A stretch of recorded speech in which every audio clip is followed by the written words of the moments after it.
En su poema Mitopoeia, el arte de contar historias, en griego, es un largo poema que Tolkien escribe y se lo dedica a Lewis, a Clive Staples Lewis, que en el año, para cuando Tolkien empieza a escribir ese poema, Lewis pensaba que los mitos eran literalmente verdades, mentiras dichas a través de la plata. O sea, cosas bonitas, pero que en el fondo pues, no tenían una existencia en el mundo real, no eran constatables, ¿no? Y entonces Tolkien, la cabecera de ese poema es de filomito a misomito, ¿no? Del que ama los mitos al que los odia. Aunque Lewis no odiaba los mitos, pero es una manera de... Entonces, en uno de los versos de ese poema, Tolkien dice que el hombre, el ser humano, dice, aunque ahora desgraciado, no ha quedado del todo destronado y aún lleva los harapos de su señoría, actos creativos mediante los cuales recupera el poder que los elfos tuvieron al principio de embellecer. Es una manera metafórica de hablar de cómo el poder creativo de Dios se ha expandido por todo el universo, ¿no? Entonces, este grito del artista que se expande por todas partes y que anhela el permiso para hacer todo aquello de lo que es capaz, para Tolkien es el eco de un poder dado por Dios ab initio también, o sea, como voluntad primordial, como voluntad originaria. O sea, en el mandato de Dios, embellecer la tierra, está en el capítulo 2 del Génesis, está también la voluntad de un embellecimiento por medio de las artes. O sea, no es solamente creced y multiplicaos y henchid la tierra, ¿no? Es una invitación a completarla, que está en el Silmarillion también, cuando los vástagos del pensamiento de Ilúvatar completan y arreglan el tema musical originario, ¿no? De hecho, hay una voluntad en Ilúvatar de que ellos bajen a la tierra y la embellezcan, ¿no? Y por eso muchos de los Valar adoptan una forma corpórea, los magos, por ejemplo, etcétera, etcétera.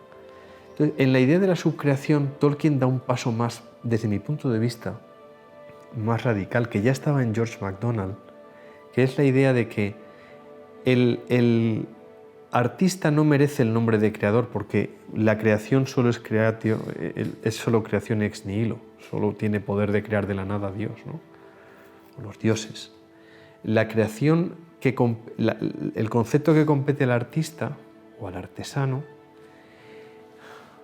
es el de ser un auténtico imagen y semejanza de Dios. Por eso su palabra es subcreador. O sea, y hay un verso en el que Tolkien afirma, aún, a pesar de todo esto que he dicho, aún seguimos creando a nuestra imagen y semejanza. O sea, fuimos hechos, ¿no? Seguimos creando según la ley en la que fuimos creados. Y la ley en la que fuimos creados fue la de la imagen y semejanza, ¿no? Lo cual es muy, muy ilustrativo, porque en el relato primigenio del Génesis, cuando Dios crea a lo largo de los días de la semana, cuando llega, el relato va diciendo, hágase la luz, o va haciendo, ¿no? Mediante imperativos. Pero cuando va a crear al hombre, dice, hagamos, en plural, al hombre a nuestra imagen y semejanza. En la primera mención de la Trinidad en la Biblia. Entonces, esta imagen y semejanza del ser humano, que está hecho en el Hijo, por el Padre, en el amor del Espíritu Santo, implica también que cuando el artista hace a su imagen y semejanza está repitiendo un acto. O sea, en realidad, el ser humano lo que está haciendo es imitar y descubrir aspectos de la belleza del mundo originaria que no fueron explicitados por Dios, nada menos. Esa es la trascendencia de la belleza que nos traen las artes, ¿no? De alguna manera, en la música de tal artista hay un eco de una música inicial. En la fotografía del gran fotógrafo de Ansel Adams, ¿no? Está el eco de un fotógrafo, de una instantánea divina. En el lienzo del pintor están los pigmentos del artista inicial. Entonces, esta imagen y semejanza nos remite a una fuente.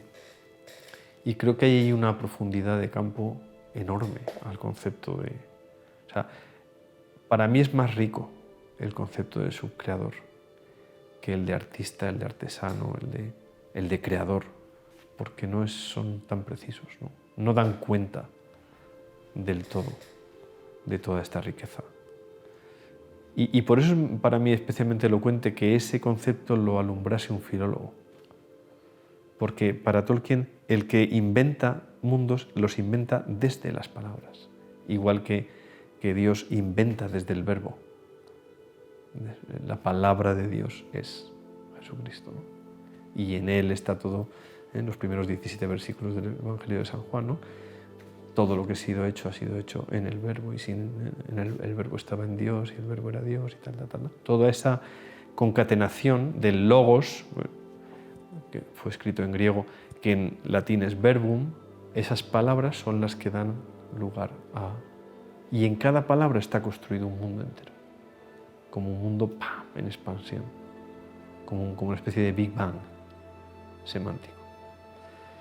Entonces, es lógico que un filólogo... Tolkien lamentaba no haber tenido nunca el talento del músico, ¿no? Habría gustado mucho tocar el violonchelo. Pero a falta de ese talento le fue dado un talento para los idiomas. ¿Tienes otro? Sí. Nada. ¿Estás muy cansado? La hora también, imagino. Uy, 8:24. Sí. No, pero... He resuelto nada. ¿Ah, sí? ¿Lo dejamos aquí? ¿Eh?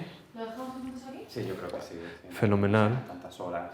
¿Tú crees que le da una unidad? Claro que sí. Vale. Yo es que como no soy consciente de lo que estoy diciendo, o sea, yo estoy hablando, pero Te garantizo que no sí. percibo la unidad de todo.